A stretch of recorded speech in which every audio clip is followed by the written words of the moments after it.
За та бүхэндээ арай минь төргий. Өнөөдөр нэг гоё бүтээгдэхүүнийг unboxing хийж үзүүлье. Энэ бол Christian Dior-ийн үнэртэн байгаа.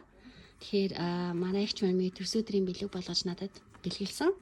Та бүхэн сонирн байх болов гэд сонирхолж байна.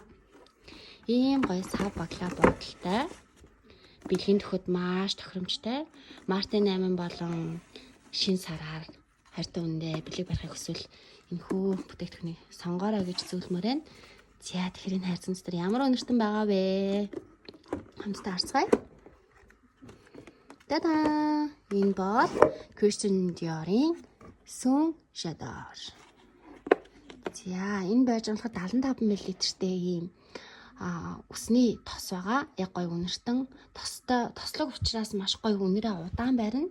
Тэгэд магадгүй ингээд таны ус намирах болгонд ийм гоё үнэртэн гэ та бодоод үзтээ маш гоё эд. Тэгээ таны ард явж байгаа хүн төртөл таны үнэр чинь маш сайхан үнэртэн байна. За дараагийн бүтээгдэхүүн бол 50 мл-тэй ус нь байгаа. Тэгэхээр үнэртэн ус түрхэхээр ингээ хацар нь болаагаад дээ толгойн өвддөг юм эмзэг байвал энэхүү тийм сүүн зөөлөн үнэртэй усыг сонгоорой гэж зөвлөмөр байна. Яагаад тэгэхээр би өөрөө бас яг тэгдэг. Хэдийн үнэтэй маш гоё үнэртэн ус авсан ч гэсэн толгой өвдөхөд байвал айгүй хэцүү байдаг.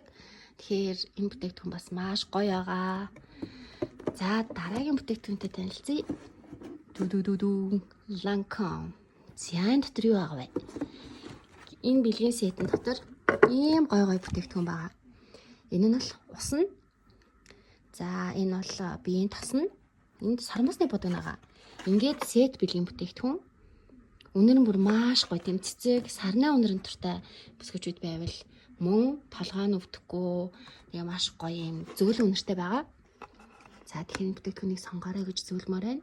Тэгэхээр эдгээр энэ яг duty free-тэй адилхан маш чанартай ийм сүрчиг уснуудыг Тархан хотын өргөө кино театрын 3 давхарт худалдаалагдж байгаа шүү. Би та бүхэндээ пэйж хуудас болон яаж холбоо барих мэдээллийг энэхүү рилдэ оруулах болно. Ингээ надтай өргөөлж хамт байдаг, надаас зөвлөгөө авдаг охид бүсгүүчүүдтэй маш их баярлалаа. Баяртай.